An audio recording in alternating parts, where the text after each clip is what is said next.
సంవత్సరాల తరబడి ఎన్ని మందులు వాడినా మీ మోకాల నొప్పులు తగ్గట్లేదా? ప్రాణ పెయిన్ క్లినిక్ లో అత్యాధునిక చికిత్స. నమస్తే కళ్యాణ్ గారు. నమస్తే జయ గారు. కళ్యాణ్ గారు, ఇప్పుడు మనం డిస్కస్ చేసే విషయం వైఫ్ అండ్ హస్బెండ్ మధ్య సమస్య అండి. సో మన స్టూడియోలోనే ఉన్నారు, మరి ఒకసారి పిలిచేద్దాం. పిలవండి మేడం. సత్యనారాయణ గారు వచ్చేసేయండి.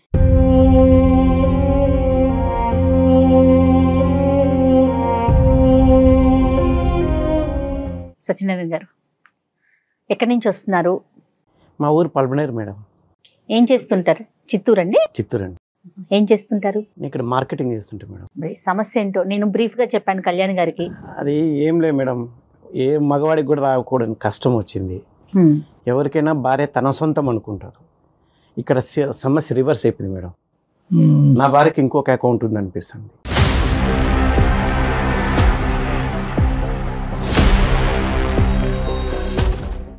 అనిపించాను కదా, నాకు అన్ని రుజువులు ఉన్నాయి మేడం. నేను ఊరికి ఆషామాషిగా ఏం మాట్లాడట్లేదు. అసలు మీ పెళ్ళి ఎన్ని సంవత్సరాలు అవుతుంది? మా పెళ్ళి 4 సంవత్సరాలు అయిందండి. పెళ్ళైన తర్వాత నెలకే అమ్మాయి ప్రెగ్నెంట్ అని చెప్పింది మేడం.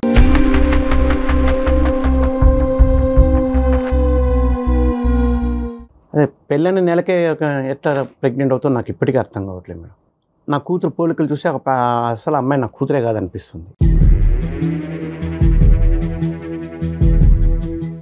పోలికలు నా పోలికలు లేవు మేడం. ఆ అమ్మాయి పోలికలు లేవు, నా భార్య పోలికలు లేవు. అసలు తను ఏం చేస్తుంటుందండి మీ వైఫ్? తను ఇంట్లోనే ఉంటుందండి. అరేంజ్డ్ మ్యారేజేనా? అరేంజ్డ్ మ్యారేజే. అన్నీ అబద్ధాలే మేడం. మాకు ఇంత వస్తుంది, మీకు ఇంత ఇస్తాం, అదేం చెప్పారు, 3 కోట్లు అన్నారు, అది అన్నారు, ఇది అన్నారు. తీవ్రంగా చూసి వేసుకుని 3 కోట్లు ఇచ్చారు తప్పితే డబ్బుల పరంగా ఒక పైసా కూడా ఏం లేదు మేడం. ఎప్పుడు ఏదో ఒక సమస్య, మళ్ళీ రివర్స్ నా దగ్గర తీసుకుంటారు వాళ్ళు. సో తెలిసిన వాళ్ళ ద్వారానే మంచి సంబంధమే కదా అనుకుని నేను కూడా ఏం పట్టించుకోలేదు. ఎందుకంటే పెద్దలు మాట్లాడుకున్నారు, మీరు మాట్లాడుకోండి. వారం 10 రోజుల క్రితం ఏమైందంటే, ఒకతను మా ఇంటి చుట్టూ అటు ఇటు తిరుగుతూ ఉంటాడు. అనుమానంగా అనిపించేది. ఒకసారి 2 సార్లు అంటే పర్లేదు, దాదాపుగా నెల రోజులు గమనించాను. మా ఇంటి వైపు చూసుకుంటూ పోతుంటాడు, చూసుకుంటూ వస్తుంటాడు. సరే ఏమో లే అనుకున్నాను. కానీ ఒకరోజు ఏమైందంటే, నేను మా ఫ్రెండ్ పార్టీకి వెళ్ళాము. మా ఫ్రెండ్ తర్వాత వెళ్ళిపోయాడు. నేను కూర్చొని మందు తాగుతుంటే అటువైపున ఒక అతను ఏడుస్తున్నాడు. ఇదేంట్రప్ప ఎంజాయ్ చేయకుండా ఏడుస్తున్నాడు అని చెప్పి డౌట్ వచ్చి వెళ్ళాను, ఏమైంది కనుక్కుందామని. తీరా చూస్తే మా ఇంటి చుట్టుపక్కల అనుమానంగా తిరుగుతున్నట్టుండి ఆ వ్యక్తి ఈ వ్యక్తి. మీరు బాగా క్లియర్గా చూసారండి? నెల రోజులు గమనించాను మేడం. ఇక్కడ కూడా గుచ్చు చూశాను. ఈడే కదా కన్ఫర్మ్ చేసుకున్నాను. సరే ఏమైంది, తాగి ఎంజాయ్ చేయకుండా ఎందుకు ఏడుస్తున్నావు, అంత ఎందుకు ఎక్కువ తాగావంటే, నా సమస్య మీకేం తెలుస్తుంది సార్, ఎందుకంటే అంత తాగిన మైకంలో నన్ను కూడా గుర్తుపట్టలేదు. కానీ నేను తెలిసే ఉంటాను కదా, ఎందుకంటే పెళ్లి చేసుకున్నాను, ఇవన్నీ విషయాలు తెలుసు కాబట్టి ఆ అమ్మాయిని నేను పెళ్లి చేసుకున్నాను. తెలియటం ఏంటి? అదే ఇప్పుడు ట్విస్ట్, వాళ్ళిద్దరు లవర్స్ అంట. ఎలా చెప్తున్నారు సత్యనారాయణ గారు మీరు? అది ఆ అమ్మాయి చెప్పింది సార్. ఎప్పుడు చెప్పింది ఆ అమ్మాయి మీకు? నాకు మెల్లిమెల్లిగా ఒకటొక్కటి బయటపడుతూ వచ్చాయి కదా. అది పెళ్ళైన ఎన్ని సంవత్సరాల తర్వాత అని చెప్పింది? సంవత్సరం తర్వాత. సంవత్సరం వరకు జర్నీ బాగానే ఉంది, అంత ఇబ్బంది ఏం రాలేదు. ఎప్పుడైతే నేను డబ్బుల కోసం పీడించడం అని కదా, మామూలుగా అడిగాను అంతే. ఇస్తామన్నారు కదా 3 కోట్లు, ఏమిది 3 కోట్లు కనీసం ఇస్తే నాకు ఏదైనా ఉపయోగపడుతుంది కదా అది అంటే, ఇదిగో కానీ సాగదీస్తుంది.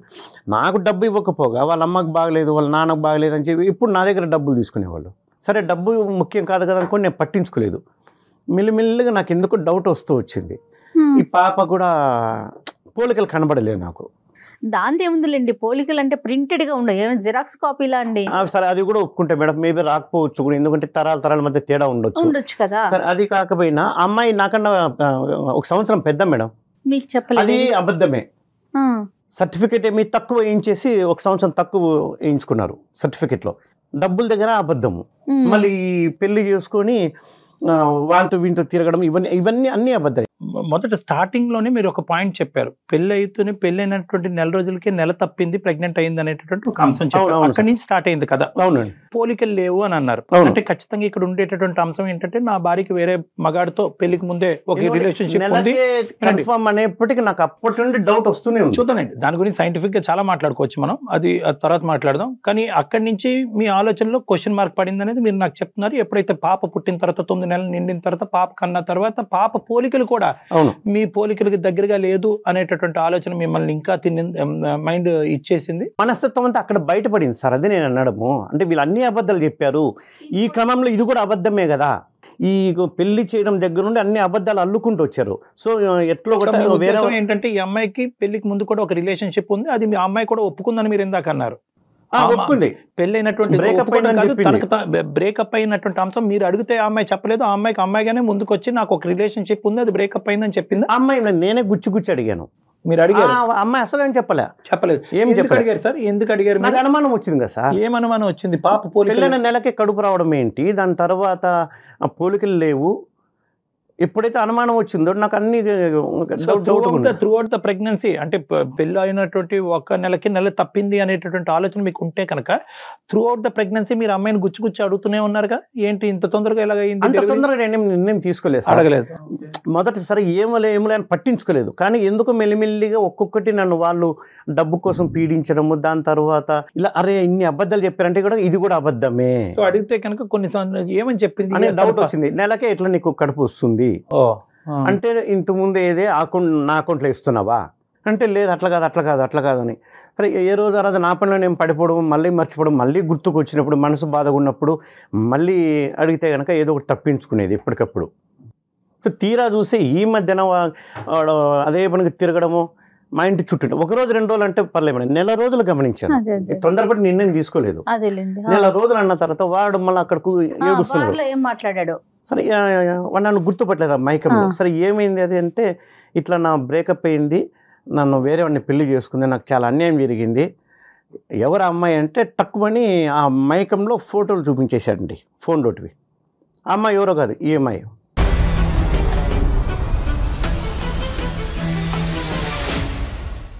మీ భార్య ఫోటోలు అతని ఫోన్లో వాడి ఫోన్లో ఉన్నాయి. అంటే ఎలా ఉన్నాయండి? వాడు ఆ అమ్మాయి ఉన్న ఫోటోలు ఉన్నాయి, కేవలం ఆ అమ్మాయి ఒకటే ఉన్నాయి? వాళ్ళు ఇంటిమేట్ ఉన్న ఫోన్ లాంటివి ఏం లేవు, జస్ట్ ఈ అమ్మాయి ఫోటో 2-3 ఫోటోలు ఉన్నాయి. ఏమో నాటకం ఆడుతున్నాడేమో, మనకేం తెలుసు. వాడు తాగటం, ఏడవటం, మీకు ఆ ఫోటో చూపెట్టడం ఇంత స్పాంటేనియస్గా ఎలా జరిగిపోతున్నాయండి? అంటే మీరు ఎవరో వచ్చి పక్కన కూర్చుని ఓదార్చేటప్పటికి అంటే ఉన్నాడు సరే, మా ఇంటి చుట్టూ తిరిగాడు కదా.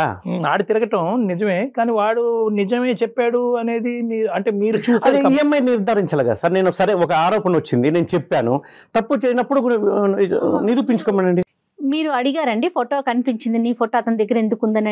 లేదు మేడం, ఇప్పుడు నా అనుకున్న మనిషి ఫోటోలు వేరే ఫోన్లో ఉండేప్పటికీ మీకు అర్థం కలగా నాకు జీవితం మీద విరక్తి పుట్టింది మేడం. ఈ అమ్మాయిని ఎంత అడిగినా కూడా ఏవో ఒక దొంగ మాటలు చెప్తుంది, అబద్ధాలు చెప్తుంది, అడిగి కూడా ఉపయోగం లేదు. ఇంకా ఈ అమ్మాయితో కలిసి బతకకూడదని నేను నిర్ణయం తీసేసుకున్నాను మేడం. నా వల్ల కావట్లేదు. 1 రోజు 2 రోజులు అంటే పర్లేదు మేడం, కానీ ఈ పరిస్థితి ఏంటి మేడం? నా కళ్ళ ముందే తిరుగుతుంది, మళ్ళీ ఏం తెలియనట్టు ఉంటుంది. నా వల్ల కావట్లేదు మేడం. ఎందుకంటే 1 రోజు 2 రోజులు జీవితాంతం బతకాలంటే కష్టం మేడం. ఇదేదో ఒకసారి విడాకుల పరంగా అయిపోయింది అనుకోండి కదండి. ఈ 4 years పాటు మీ ప్రయాణం ఎలా జరిగింది? అంటే మీరు అనుక్షణం ఈ అనుమానం అనేది అవనియండి, లేదంటే ప్రశ్నలు అవనియండి, ఇది అలా కంటిన్యూస్గా కురిపిస్తూనే ఉన్నారా, లేదంటే మధ్యలో మంచి పీరియడ్స్ కూడా ఉన్నాయా పాప పుట్టిన తర్వాత? దగ్గర మంచి సంఘటనలు అంటే ఏం లేవు సార్.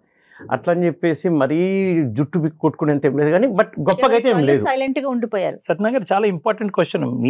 మీకు ఆవిడ మీద అనుమానం ఉండొచ్చు, వాళ్ళ తల్లిదండ్రులు నానా అబద్ధాలు ఆడి మీకు పెళ్లి చేసి ఉండొచ్చు, కానీ ఆ చంటి బిడ్డ ఏం తప్పు చేయలేదు. ఆ బిడ్డను మీరు యాక్సెప్ట్ చేయగలుగుతున్నారు ఒక తండ్రిగా? సార్ నా వల్ల కాదు నాకు అనిపిస్తుంది కదా. అది 3 years బట్టి ఆ పాపని యాక్సెప్ట్ చేయలేదా? ఎత్తుకుని యాక్సెప్ట్ చేయలేదంటే కనుక ముద్దాడింది ఏం లేదు సార్.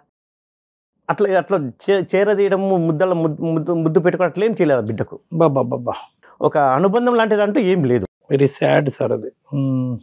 ఇప్పుడు ఎందుకంటే ఇప్పుడు నా బిడ్డ అనుకోండి, ఆ భావన వేరే ఉంటుంది. సత్యనారాయణ గారు, ఆవిడ మీ భార్య గారి పేరేంటి? అరుణ్ అండి. అరుణ గారు. అరుణ గారితో ఎప్పుడన్నా ఫేస్ టు ఫేస్ కూర్చుని, అరుణ నాకు ఇంకా ఇది నడిచే విధంగా లేదు, నా అనుమానాలకి నువ్వు సఫర్ అవుతున్నావు, నీతి నిజాయితీ లేకుండా ఈ సంసారాన్ని నేను కంటిన్యూ చేయలేని, విడాకులు తీసుకుందాం అడిగారా? సున్నితంగా మాట్లాడే స్థాయి దాటి వచ్చేసానండి నేను మానసికంగా దాదాపుగా 2 సంవత్సరాలుగా నలుగుతాను, ఎప్పుడెప్పుడు విడిపోదామని. మీ పేరెంట్స్తో కానీ వాళ్ళ పేరెంట్స్తో కానీ ఏమైనా పంచాయతీలు జరిగినాయా? వాళ్ళు నిలదీశారా? వాళ్ళ వరకే అంటే నేను ఈఎంఐని అడిగాను, ఇస్తామన్నారు, ఇట్లా మోసం చేయడం తప్పు కదా, మాట తప్పడం ఎంత తప్పు. సరే కనీసం లేదు విషయంలో నాకు చెప్పాలి కదా. అది కాకపోతే రివర్స్ నా దగ్గర తీసుకుంటున్నారు. డబ్బు పరంగా నేనేం పెద్దగా ఇబ్బంది పడలేదండి, చేయలేదు కాబట్టి వాళ్ళు మీకు ఇవ్వకపోయినా కూడా మానవతా దృక్పథంతో కష్టాల్లో ఉన్నారు, పట్టించుకోలేదు. కానీ ఈ ఎప్పుడైతే వీడు నెల రోజులుగా తిరుగుతూ మెయిన్ అంశం ఇదైతే బాగా సూదులతో గుచ్చినట్టుగా ఉంటుంది. ఈ అంశం లేకపోతే కనుక ఇప్పుడు ఈ ప్రెగ్నెన్సీ కానీ లేదంటే వీడు పరిచయం అవ్వకపోయి ఈ ఇష్యూ లేకపోతే కనుక ఈ ఇష్యూ లేకపోతే ఆ 2 ఇష్యూస్కి అయితే కనుక మీరు డైవర్స్ అని అనుండేవారు కాదు కదా. ఏది డబ్బులు 3 కోట్ల విషయం కానీ లేదంటే వయసు తప్పుగా చెప్పడం అనే అంశం గురించి విడాకులు ఇచ్చుండేవారు. అవి అంత ముఖ్యమే కాదు సార్. కాకపోతే ఎప్పుడైతే ఇది వచ్చిందో ఆ 2 సమస్య కూడా నాకు ఎక్కువ అనిపిస్తుంది. రైట్, అది ఎందుకు అనిపిస్తుంది అంటే కనుక ఓకే ఆ విషయాల్లో అబద్ధాలు ఆడిన వాళ్ళు ఖచ్చితంగా ఈ అమ్మాయి యొక్క రిలేషన్షిప్ ప్రైర్ టు మ్యారేజ్ వీళ్ళకి కూడా తెలుసు, అది కూడా నా దగ్గర దాచిపెట్టారనే ఆలోచన బలపడింది మీ మైండ్ లో. ఇంకా నాకు దాచిపెట్టి ఇంకెన్ని జరుగుంటాయో అదే అనేది నాకు ఇంకా, ఎందుకంటే నేను అన్ని డిటెక్టివ్ లాగా చూసుకోలేను, డిటెక్టివ్ లాగా వెతుక్కుంటే ఇవన్నీ పోయిందో నాకు నా జీవితం ఉంది. సరే ఈ రోజు మా దగ్గర రావడానికి కారణం ఏంటి? ఆవిడతో మనం ఫోన్ లో మాట్లాడొచ్చా? ఇక్కడికి వచ్చారు ఆవిడ, డైరెక్ట్ గా మాట్లాడాలా ఫోన్ లో? అంతే లేదు సార్, తను ఇంట్లో ఉంది కాబట్టి నేను ఫోన్ చేస్తాను, మాట్లాడండి. మంచిది. బట్ ఏదో ఒక కౌన్సిలింగ్ చేస్తున్నారు. అసలు మీరు వద్దు మేడం, ఇంకా కలిసి ఉండడం అనేది కుదరదు. ఈ వేదిక మీద ఇక్కడి వరకు వచ్చినటువంటి వాళ్ళు మీరు 2 ద్వారాలు తెరిస్తే కనుక మాకు సులువుగా ఉంటుంది. ఎందుకంటే ఒకప్పుడు ఇక్కడ ఏంటంటే మీ ఇద్దరు సంబంధించినటువంటి అంశం కాదు, ఆ బిడ్డ సంబంధించినటువంటి అంశం కూడా ఇక్కడ ఏంటంటే ఆ పాప రేపొద్దున విడాకులు తీసుకోవడానికి ఇక్కడి వరకు రాక్కర్లేదు సార్. మీరు ఒక లాయర్ని కలవచ్చు, 2 సంతకాలు పెట్టచ్చు, విడిపోతారు. కానీ ఇక్కడ ముఖ్యమైనటువంటి అంశం ఏంటంటే నా బిడ్డను కాదు అని చెప్పి నా బిడ్డ ఎవరు, నా తండ్రి ఎవరు అనేటటువంటి ప్రశ్నతో ఆ చంటి బిడ్డని ఈరోజు నడి సముద్రంలో వదిలేస్తున్నారు. చాలా పెద్ద అంశం. ఈరోజు ఏ నిర్ణయం తీసుకున్నా కూడా కేవలం అరుణ గారి point of view, me point of view కాకుండా ఆ బిడ్డ పాయింట్ ఆఫ్ వ్యూలో కూడా తీసుకోవాలనేటువంటి అవసరం ఉంది. ఈరోజు మీరు ఇక్కడ కూర్చున్న దానికి ప్రధానమైనటువంటి అంశం ఏంటంటే అరుణ్తో మాట్లాడి అరుణ అతనికి విడాకులు ఇయ్యమ్మా అనే దాని గురించి కాదు. దయచేసి ఆ మాట మార్చుకోండి. మీరు దాని గురించి కాదు, నాకు క్లారిటీ కావాలి. ఎందుకంటే నా భార్య ఒక పెళ్ళైనటువంటి నెల రోజుల్లోనే నెల తప్పింది. ఇది సైంటిఫికలీ పాసిబుల్లా కాదా? నా బిడ్డ కాదా? ఒకప్పుడు నా బిడ్డని తేల్చుకోవాలంటే ఏం చేయాలి అనే ప్రశ్నలతో మా దగ్గర రండి, మేము సమాధానం చెప్తాం. మీ అనుమానం అబద్ధం అవుతే విడాకులు తీసేసుకున్నారు, 6 నెలల తర్వాత ఆ బిడ్డ నా బిడ్డే అని తేలింది అనుకోండి, దట్ ఈస్ యువర్ థాట్. నేనేమంటున్నానంటే యువర్ డామ్ షూర్. సైంటిఫిక్గా మనం ప్రూవ్ చేసి ఒక జీనోమిక్ టెస్ట్ ఏదో చేసి అది కరెక్ట్ కాదని మనం ప్రూవ్ చేసామనుకోండి, ఆమె మీరు ఎప్పుడు మీరు విడాకులు తీసుకుని విడిపోయిన తర్వాత ఏం చేస్తారు? చంపలేసుకుని అరే నువ్వు నా కూతురే అని చెప్పి మీ కూతురుని యాక్సెప్ట్ చేస్తారా? మీ కూతురు మీ దగ్గరకు వస్తుందా? లేదంటే నువ్వెవరో అని అడుగుతుందా? నీ భార్య మిమ్మల్ని అనుమానించిన తర్వాత మళ్ళీ వెనక్కి వచ్చి మిమ్మల్ని మీ దగ్గర సార్ ఇప్పుడు నేను ఒక మాట చెప్తాను, నేను ఒక మాట చెప్పేది వినండి సార్. నేను పనిచేసే చోట నా మీద ఏదైనా నేరారోపణ వచ్చింది అనుకోండి, నేను నిరూపించుకుంటాను, నేను తప్పు చేయలేదు అంటాను, పోరాడతాను. కాదు సత్యం గారు, అది చాలా భిన్నమైనటువంటి సిచ్యువేషన్ గురించి మాట్లాడుతున్నారు. ఇదేంటంటే ఒక సంఘటన ఏదైతే కనుక గతంలో జరిగిపోయినటువంటి అంశాన్ని ఈ రోజు మీ ఎదురుగుంట నిలబడినటువంటి భార్యని ప్రూవ్ చేసుకోమంటున్నారు. ఆ అమ్మాయి ఆల్రెడీ ప్రూవ్ చేసుకుంది, నాకు ఆల్రెడీ ఒక రిలేషన్షిప్ ఉన్నది అన్నది. ఆ అమ్మాయి ఏం దాచిపెట్టలేదు. మీరు ఏ వ్యక్తి అయితే కనుక వెళ్ళి కలిసి వచ్చారో ఆ వ్యక్తి యొక్క ఫోటో చూపెట్టారో ఆల్రెడీ మీ భార్య అది ఒప్పుకుంది. రిలేషన్షిప్ అంటే ఈ రోజులో ఎంత ఎక్స్టెంట్ పోతుందో మీకు తెలియదా సార్? కేవలము ఫిజికల్ ఇంటిమసీ లేకుండానే రిలేషన్షిప్స్ ఉంటాయి. ఈ వాదనంతా అనవసరం. నేను ఒకటే పాయింట్తో మిమ్మల్ని ఆవిడతో ఫోన్ కలపమంటున్నాను. 2 ద్వారాలు ఓపెన్ చేసి ఆవిడ ఒక క్లారిఫికేషన్ ఇచ్చేదానికి అవకాశం ఉంటే కనుక మనం మాట్లాడుకోవటం ఒక సానుకూలమైన వాతావరణంలో మాట్లాడుకోవచ్చు. లేదంటే కనుక మీరు మొదలుపెట్టిన కాడి నుంచి అరుణ నాకు ఎప్పుడు డైవర్స్ ఇస్తామనేది ఆ ఆబ్జెక్టివ్తో మాట్లాడద్దని అంటున్నాను. అసలు సంఘటనలు ఏం జరిగినాయి, ఏ అంశాల వల్ల తను ఇప్పుడు వచ్చి విడమర్చి మీకు చెప్పలేకపోయింది, మీ అనుమానాలు నివృత్తి చేయడానికి ఆవిడ ఒక ప్రయత్నం చేయడానికి మీకోసం కావాలంటే నేను ఫోన్ చేస్తాను, మాట్లాడండి సార్. బట్ నాకైతే నమ్మకం లేదు. అది వేరే విషయం. చాలా మంది ఇదే ఆలోచనతో నా క్లినిక్ రూమ్ లోకి వస్తారండి. ఏమంటారంటే నాకేం నమ్మకం లేదు డాక్టర్ గారు, నేను విడిపోతాను, నా గురించి ఎందుకయ్యా, లాయర్ దగ్గర పోండి అని చెప్తాను కానీ నేను కొన్ని అంశాలు విడమర్చి చెప్పేటప్పటికి వాళ్ళ ఆలోచన శైలి మారుతుంది, మీ ఆలోచన శైలి కూడా అలా మారుతుంది అన్న నమ్మకంతో ఈ కాల్ ప్రారంభిద్దాం. మనం కలపండి సార్. ప్రతిరోజు నరకంగా ఉంది సార్, ఒకరోజు 2 రోజులు అయితే పర్లే. అదే నరకాన్ని క్లియర్ చేసుకోవటం విడాకులు ఒకటే దారి కాదండి. విడాకులు తీసుకున్న తర్వాత డబల్ నరకం అయితే ఏం చేస్తారు? హలో అరుణ, చెప్పండి. ఎక్కడున్నావు? ఎక్కడున్నావు? నేను ఇంట్లోనే ఉన్నానండి. సరే, ఏం చేస్తున్నారు? భోజనం చేశారా? లేదు సరే, తర్వాత కానీ నేను వేరే డాక్టర్ గారి దగ్గరికి వచ్చాను. ఏమైందండి ఇప్పుడు మీకు? నేను చెప్తాను, ఇదిగో ఆయన మాట్లాడతారంట, స్పీకర్ ఆన్లోనే ఉంది, నీతో ఉండలేకపోతున్నాను చెప్తూనే ఉన్నా కదా, ఇది నీకు ఇబ్బందిగా ఉంది, నాకు ఇబ్బందిగా ఉంది, ఏమి ఏం మాట్లాడుతున్నారండి అసలు చెప్పేది విను, అందమైన జీవితం అనే కార్యక్రమానికి వచ్చాను. ఏమైందండి ఇప్పుడు? నేనేమైనా నిన్ను డబ్బుల కోసం పీడించానా? డబ్బుల కోసం పీడించానా? నేను ఏదైనా దాచుకుంటే మీ దగ్గర ఏదైనా దాచి పెడితే మీరు ఇలా మాట్లాడాలి. నేను అన్ని మీకు ఓపెన్ గా చెప్పినప్పుడు మీరు ఇంకా ఎందుకు బాధపడుతున్నారు, ఇంకా ఎందుకు ఇలా మాట్లాడుతున్నారు? సరే అవన్నీ చెప్పేది అవన్నీ తర్వాత ముందు ఈయనతో మేడంతో సార్తో ఒకసారి మాట్లాడు. లైన్లో ఉన్నారు, స్పీకర్ ఆన్లోనే ఉంది. ఓకే, ఇవ్వండి, మాట్లాడతాను. నమస్తే అమ్మా. నమస్తే సార్. ఒక ముఖ్యమైనటువంటి అంశం, మీరు ధైర్యంగా మాతో మాట్లాడతాను అని అన్నప్పుడే మాకు అర్థమైంది. అంటే కనుక మీరు కొన్ని ఫ్యాక్ట్స్ పాలు పంచుకోవాలనే ఉద్దేశంతో మీరు ఉన్నారు అనేది అర్థమవుతుంది. అయితే మేము అడిగేది ఏంటంటే, సార్ ఆల్రెడీ సత్యనారాయణ గారు ఆల్రెడీ ఇక్కడ కూర్చుని ఎందుకు ఈ పెళ్ళి, ఇది పనికిరాని పెళ్ళి, దీనివల్ల ఏం ఉపయోగం, దినదినగండ నూరేళ్ళ ఆయుష్ అన్నట్టు టార్చర్ అనిపిస్తున్నావు, నా కూతురిని యాక్సెప్ట్ చేసుకోలేకపోతున్నాను, నా భార్యని యాక్సెప్ట్ చేయలేకపోతున్నాను, విడాకులకి ఏ విధంగా ముందుకెళ్తే బాగుంటుంది అనే ఆలోచనతో నేను ఇక్కడ వచ్చి కూర్చున్నాను అని అంటున్నారు. సార్ ఫస్ట్ నేను చెప్పేది వినండి సార్. చెప్పండి, అదే చెప్పండి. ఇక్కడ అన్ని నిజాలే చెప్పాను సార్. ఇప్పుడు ఒక విషయం సార్, పెళ్లి అనేది ఎందుకు అబద్ధం అని అంటున్నారని అంటే, ఆయన కంటే నేను 9 months పెద్ద.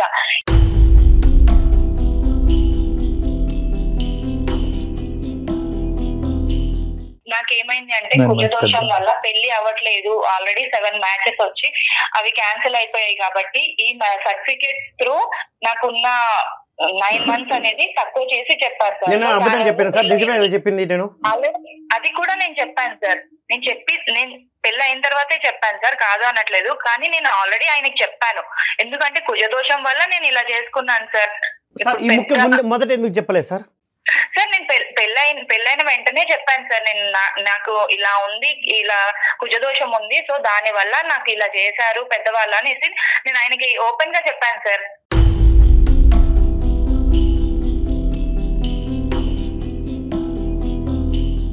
ఓకేనమ్మా, దాని వరకు అర్థమైంది మాకు. ఓకే, కుజదోషం ఉందా లేదా అనేది ఎవరి నమ్మకం వాళ్ళది. కానీ ఇక్కడ ఏంటంటే, దీంతో పాటు చాలా అంశాలు సత్యనారాయణ గారి మైండ్లో ఉన్నాయి కాబట్టి ఈరోజు ప్రతిదీ అబద్ధమే, ఈ పెళ్ళే అబద్ధము, ఈ ప్రేమే అబద్ధం అనే నిర్ణయానికి వచ్చారు. వాస్తవానికి అది చాలా చిన్న ఇష్యూ. ఇంకేంటమ్మా ఈ 3 కోట్ల అంశం ఒకసారి చెప్పండి. 3 కోట్లు ఇస్తాను అనే వాగ్దానం ఏదో చేశారంట. చెప్తున్నాను సార్, 3 కోట్లు అంటే అక్కడ మా పేరెంట్స్ కి నేను ఒక్కదాన్నే సార్. నేను ఒక్కదాన్నే కాబట్టి ఆస్తి అంతా నా కూతురికే ఇస్తాను అని చెప్పారు. కరెక్టే, కాదని నేను అనట్లేదు సార్. ఇప్పుడు ఏమైంది అని అంటే, మా ఫాదర్ కి హెల్త్ ఇష్యూ వచ్చేసి దాని వల్ల బైపాస్ సర్జరీ చేయించడంతో, అంటే 2 ప్రాపర్టీస్ గా ఉంది సార్. దాని వల్ల ఒక ప్రాపర్టీ అమ్మ అయితే వాళ్ళు హెల్త్ ఇష్యూస్ కోసం క్లియర్ చేసుకున్నారు సార్. అదేనండి, ఇంకొక ప్రాపర్టీ ఉంది సార్, ఉంది. ఓకే, మరి ఆ విషయం మీ హస్బెండ్ కి తెలుసండి? తదనంతరం మాకు ఇస్తారు కదా సార్. కానీ ముఖ్యమైనటువంటి అంశం ఏంటంటేనమ్మా, ఈ 9 రోజులు నిండక ముందే నెల తప్పటం, పెళ్లి అయినటువంటి 9 రోజులు నిండక ముందే నెల తప్పటం, అది కూడా నేను చెప్తాను సార్. దానికి కూడా ఏంటి అని అంటే, ఆల్రెడీ నాకైతే ఆ పాప పుట్టడం అనేది ఈయన వల్లే పుట్టింది సార్. ఎందుకు అని అంటే, మేము ఆల్రెడీ పెళ్లికి ముందు కలిసాం సార్.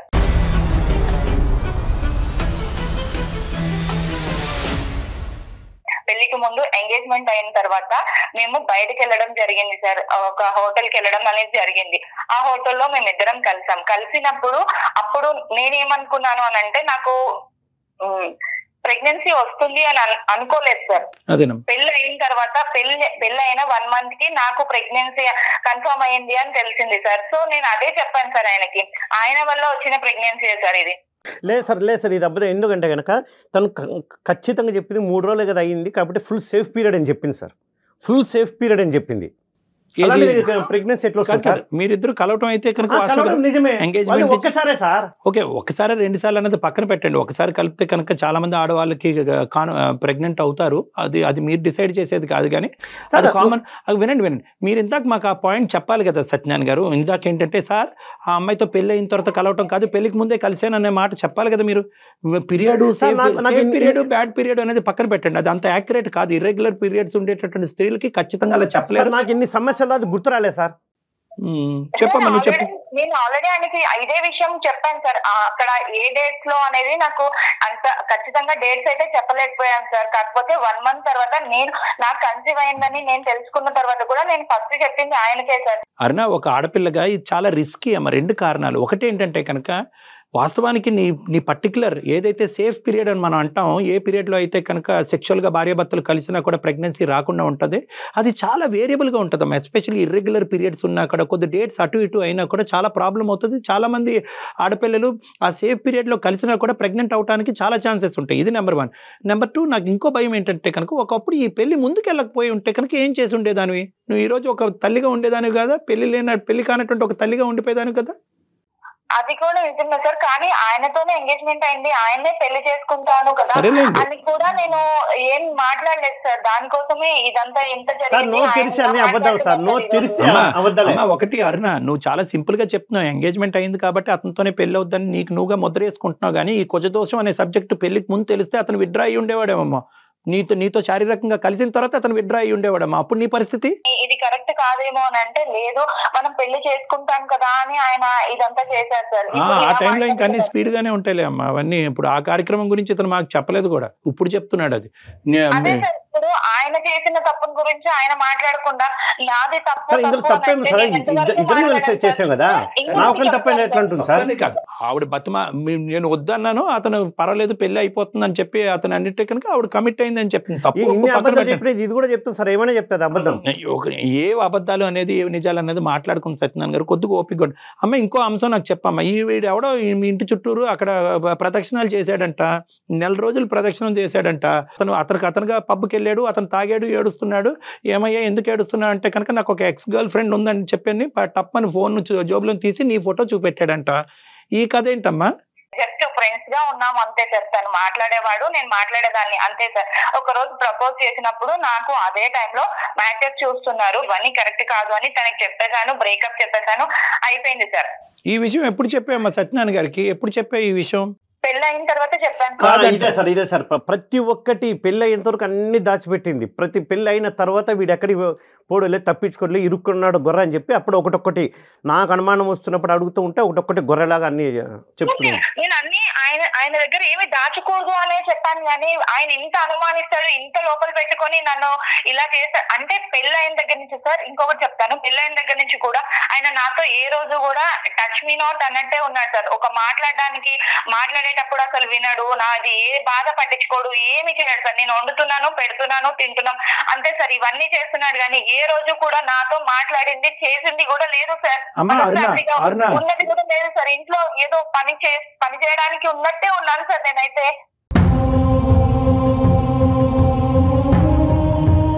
పెళ్ళైనటువంటి 1 నెల రోజుల లోపు ఎప్పుడైతే కనుక నువ్వు నెల తప్పేవనేటటువంటి వార్త అతనికి మొదటగా వినిపించావో ఆ రోజు నుంచే అతని మనసు మారిపోయింది. ఇది రాంగ్ మ్యారేజ్, రాంగ్ ట్రాక్ లోకి వెళ్ళిపోయింది నా జీవితం అనేది అతను ఫిక్స్ అయిపోయాడు. కాబట్టి నువ్వు ఇప్పుడు డిస్క్రైబ్ చేసిన ప్రవర్తన అంతా కూడా దాని పరిణామమే. లేదు సార్, ఆ పాపను కూడా, మాకు ఒక పాప పుట్టింది సార్, ఆ పాపని కూడా ఎత్తుకున్నది లేదు, ఏ రోజు ప్రేమగా పలకరించింది లేదు, మాట్లాడింది లేదు సార్. ఆ పాపతో ఆడుకున్నది కూడా. ఎవరైనా ఎట్లా చేస్తారు సార్? ఎవరైనా ప్రేమగా చూసుకోగలరా? ఎందుకు అరే నాకు సంబంధం లేదంటుంటే మళ్ళీ ఊరికే అతని పాప కాదంటున్నాడమ్మా. అతను బల్లగుద్ది వాదిస్తున్నాడు. లేదు సార్, తన వల్ల కలిసినప్పుడు నేను ఎవరితో ఏ తప్పు చేయలేదు సార్. ఆయనతో కలవడం వల్లే నాకు ఈ ప్రెగ్నెన్సీ అనేది వచ్చింది. నేను పెళ్లి తర్వాత నాకు కన్సీవ్ అయింది కాబట్టి నేను ఆయనకు కూడా అదే చెప్పాను సార్. ఫస్ట్ కలిసినప్పుడు ఆయన ప్రెగ్నెన్సీ వచ్చిందని చెప్పాను సార్. నేను ఇంకా ఎవరితో ఏ తప్పు చేసిందైతే లేదు సార్. ఏది పెళ్ళి నెలకేనా ఇంత స్పీడా? అది సత్యనారాయణ గారు ఇందాక నేను అది క్లారిటీ ఇచ్చాను కదా. ఆ సేఫ్ పీరియడ్ ఏదైతే కనుక మీరు కలిసిందో అబద్ధం సార్, అన్ని అబద్ధాలు చెప్తుంది. మీరు అబద్ధం అంటే కనుక సైన్స్ తిరగరాయలేవండి. ఒక్క నిమిషం సత్యనారాయణ గారు, ఇప్పుడు ఖచ్చితంగా ఆ అమ్మాయి నిజం చెప్తుందో మీరు నిజం చెప్తున్నారు, లేదంటే ఆ అమ్మాయి అబద్ధం ఆడుతుందో మీరు అబద్ధం ఆడుతున్నారో అని చెప్పలేండి. ఒక 2 నిమిషాలు అరుణ నేను చెప్పే జాగ్రత్తగా వినమ్మా. చెప్పండి సార్. ఇప్పుడు పెద్దవాళ్ళు కుజదోషం అనో ఇంకో దోషం అని చెప్పి పెళ్లి చేసినా కూడా ఒక భార్యగా అతనితో పాటు జర్నీ చేయబోతున్నావు కాబట్టి ఒక అబద్ధం ఏ లెవెల్ వరకు వెళ్తుంది అనేటటువంటి ఆలోచన నీ లోపల ఉండాలి. కాబట్టి నువ్వు పెళ్లికి ముందే ఈ అంశం నీ వయసు ఇంత అని ముందే చెప్పుంటే కనుక బాగుండేది. ఓకే, డబ్బులు ఆస్తులు అమ్ముకున్నారు, పెద్దవాళ్ళు చెప్పొద్దు అన్నారు కాబట్టి ఆల్రెడీ 7 మ్యాచెస్ వచ్చింది, అవి పోతున్నాయి కాబట్టి అలా కాదమ్మా, అలా కాదు అమ్మ, పెద్దవాళ్ళు మాట ప్రకారం నేను చెప్పలేకపోయాను సార్. అమ్మా వాళ్ళ మాట ప్రకారం నువ్వు చెప్పలేకపోయావు. మరి పెద్దవాళ్ళు చెప్పారమ్మా పెళ్లికి ముందు శారీరకంగా హోటల్ రూమ్ తీసుకుని కలవమని?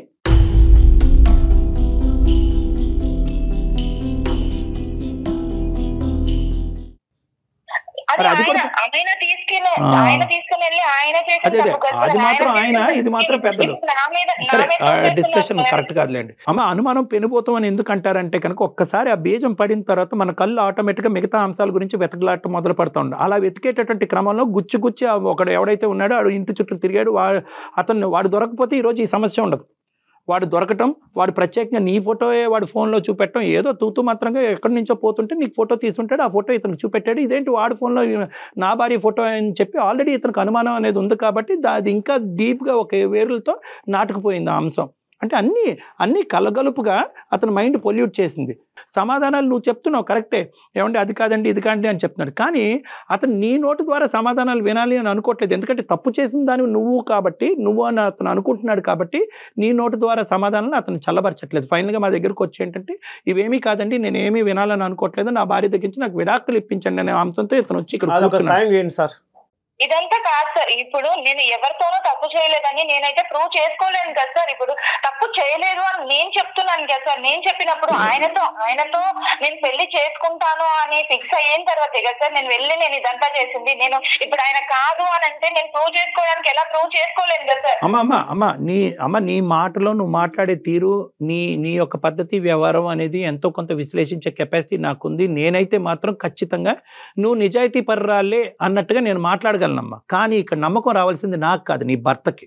సో ఇక్కడ ముఖ్యమైనటువంటి అంశం ఏంటంటే మీ ఇద్దరు ఇప్పుడు ప్రధానమైనటువంటి అంశం ఏంటంటే పెళ్లికి ముందే నువ్వు వేరే వ్యక్తితో కలిసేవా, ఇతనితోనే కలిసేవా, ఈ బిడ్డ అతని బిడ్డ నీ బిడ్డ వేరే వాళ్ళ బిడ్డ అనేది తేలితే కనుక సరిపోతుంది. కాబట్టి నా ఉద్దేశం ఏంటంటే మీరిద్దరూ ఏకీభవిస్తే కనుక మీ ఇద్దరు నా దగ్గరికి వస్తే కనుక నేను సర్టిఫై చేస్తాను for gene testing.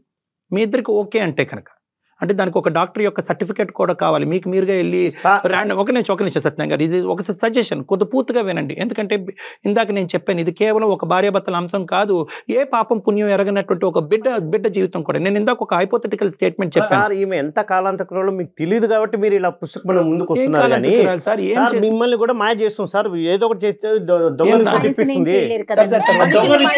Report madam, అంత టాలెంట్ ఉంది. నేను సజెస్ట్ చేస్తాను. నన్ను ఇన్ని రోజుల నుంచి నేను భరిస్తూ వచ్చాను సార్ అన్నిటికీ. మాట్లాడుతున్నట్టు చూడండి సార్, ఇప్పుడు నలుగురిలోనూ తీసుకొచ్చి నన్ను ఇలా చేస్తున్నట్టు చూడండి సార్.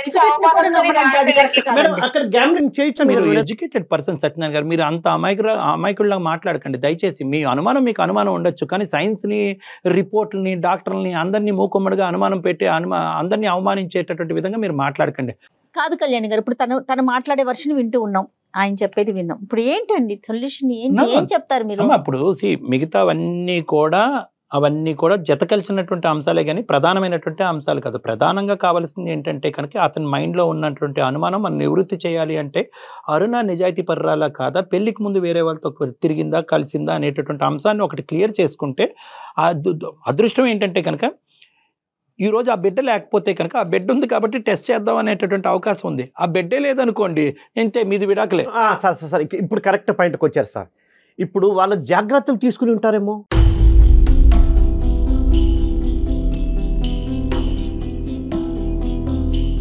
వాళ్ళిద్దరు జాగ్రత్తలు తీసుకుని ఉంటారు కదా. చూడండి, ఒకటి ఇప్పుడు అనుమానం అనేటటువంటి దానికి మనం నిచ్చెన వేస్తే కనుక అది ఎక్కడికో వెళ్ళిపోతుంది. సత్యనారాయణ గారు, మీరు ఒక ప్రైమరీ ఒక నిమిషం అరుణ నన్ను ఇలా మాట్లాడుతున్నప్పుడు ఆయన కాదు సార్ ఫస్ట్ నేను ఇచ్చేస్తాను సార్, నాకు వద్దు సార్.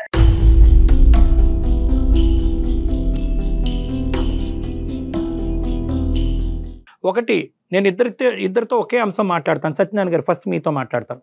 జెనెటిక్ టెస్టింగ్ చేయడం ద్వారా బిడ్డ ఎవరి బిడ్డ అనేది తేలటం చాలా సులువైనటువంటి మార్గం. అది చేయించుకుని ఆ బిడ్డ మీ బిడ్డ అంటే కనుక ఇంకొక ప్రశ్న, ఇంకొక ఆలోచన, ఇంకో అనుమానం, ఇంకో భయం లేకుండా అక్కడితో పాత గత స్మృతులన్నీ తీసేసి, గత జ్ఞాపకాలన్నీ తీసేసి ట్రాన్స్పరెంట్గా నమ్మకంగా మీ భార్యతో కంటిన్యూ చేయడానికి అవకాశం ఉందా లేదా? సార్ నేను డబ్బు గురించి హింస పెట్టలేదు, అది తీసేసేయండి. సరే బిడ్డ గురించి మీరు అంటున్నారు, DNA టెస్ట్ అది ఇది అవుతుంది అంటున్నారు, కానీ అంతకుముందు ఇన్ని అబద్ధాలు చెప్పేది ఫిజికల్ రిలేషన్షిప్లో ఉండొచ్చు అంటున్నా నేను. సార్ అంటే ఇప్పుడు ఈ DNA టెస్ట్లు ఈ టెస్ట్లు చేపిస్తేనే నేను అంటే ఏ తప్పు చేయలేదని ఆయన నమ్ముతాడా సార్? అదే అమ్మా, అక్కడితో ఆగిపోతే హ్యాపీ అమ్మా. అక్కడితో ఆగిపోతే కనుక ఇంకా మళ్ళీ ఆ ఆలోచన లేకుండా ఆ అంశం యొక్క ప్రస్తావన లేకుండా మీరు ముందుకు వెళ్ళిపోతే కనుక నీకు కష్టమైనా కొద్దిగా ఇబ్బందికరంగా అయినా ఒక ఆడది ఈ విధంగా ప్రూవ్ చేసుకోవాలా, చాలా అసహ్యంగా ఉందని నీకు అనిపించినా కూడా ఈ కుటుంబాన్ని కాపాడటం గురించి ఆ టెస్ట్కి వెళ్ళి ప్రూవ్ చేసుకుంటే అక్కడితో అయిపోతే పర్వాలేదు. కానీ అతను అక్కడితో ఆగట్లే. అంతకుముందు కూడా రిలేషన్షిప్ ఏంటి ఫిజికల్ రిలేషన్షిప్ లో వీళ్ళు జాగ్రత్తలు తీసుకుని ఉంటారు. సో దానికి మేమేం చేయాలి సార్? ఫిజికల్ రిలేషన్షిప్ ఉంది సార్, అంతకుముందు కూడా ఉందో లేదో నాకు తెలియాలి. ఇలా మాట్లాడే మనిషితో మీరు కలిపినా గానీ, నేను అసలు ఈ టెస్ట్లన్నీ చేయించి మీరు ప్రూవ్ చేసినా గానీ నేను ఎలా ఉండాలి సార్? అమ్మా అరుణ, అమ్మా సార్ చెప్పండి సార్. నేను నీకు చెప్పేది ఏంటంటేనమ్మా, ఆబ్వియస్లీ ఈ విధంగా ఇలా మాట్లాడి ఒకటి ప్రూవ్ చేస్తామంటే కనుక ఆ ఒక్కటి ప్రూవ్ చేస్తే అలాగే ఇంకో 100 ఉన్నాయి, ఆ 100 అంశాలకి ఏం ప్రూఫ్ తెస్తుంది అని ఒక ఆడదాన్ని ఇలా బహిరంగంగా మాట్లాడేటప్పటికి ఇతనికి ఏదో అనుమానం అనే జబ్బు ఉందేమో అన్నట్టుగా నాకు ఇప్పుడు బలంగా అనిపిస్తుంది. అంటే డెల్యూజనల్ డిసార్డర్ అంటారు. ఏముంది? ఇతని ఆలోచన అనేది ఇంకో తప్పుదోవలో వెళ్ళిపోతుంది. కాబట్టి అతను మీరు ఇద్దరు నా దగ్గరికి రండి, మీరిద్దరూ నా కౌన్సిలింగ్కి రండి. ఎందుకంటే అతను మీరిద్దరూ కాదు, ప్రధానంగా అతను కూడా రావాలి. అతనితో పాటు నువ్వు తోడుగా రా. అతనికి కౌన్సిలింగ్ కావాలి, అతనికి ట్రీట్మెంట్ కావాలి. ఈ అనుమానం అనేటటువంటి దానికి వల్ల చాలామంది జీవితాలు నాశనం చేసుకుంటున్నారు. దానికి కౌన్సిలింగ్ ట్రీట్మెంట్ ఇస్తే కనుక అతను అనుమానం అనే జబ్బు పోతుంది, క్లియర్ అయిపోతుంది. దాన్ని బట్టి మీరిద్దరూ హ్యాపీగా ముందుకెళ్ళగలరేమో ఒకసారి ఆలోచిద్దాం. Okay sir. మీరు ఇంతగా చెప్తున్నారు కాబట్టి ఒకసారి మీ మాట వింటాను. సంతోషం. వస్తాను సార్, కౌన్సిలింగ్ వస్తాము. రైట్ ఒప్పుకున్నందుకు సంతోషం. అమ్మా మీ ఇద్దరు కలిసి రండి అమ్మా, మీరు కూడా రండి. ఓకేనా? Okay madam. రైట్. కానీ అప్పటి వరకు మీ ఇద్దరు ఇంట్లో గొడవలు కానీ అలాంటి ఏం పెట్టుకోకండి, డాక్టర్ గారి దగ్గరికి వెళ్లే వరకు కూడా. Okay madam. రైట్. బాయ్ అమ్మా, ఆల్ ద బెస్ట్ అమ్మా. Aruna, thank you sir. Thank you అండి. Thank you. నమస్తే. మా విన్నపాన్ని మన్నించినందుకు థ్యాంక్ యూ. సుమన్ టీవీలో మీ పర్సనల్ అండ్ బిజినెస్ ప్రమోషన్స్ కోసం కింది నెంబర్కి కాంటాక్ట్ చేయండి.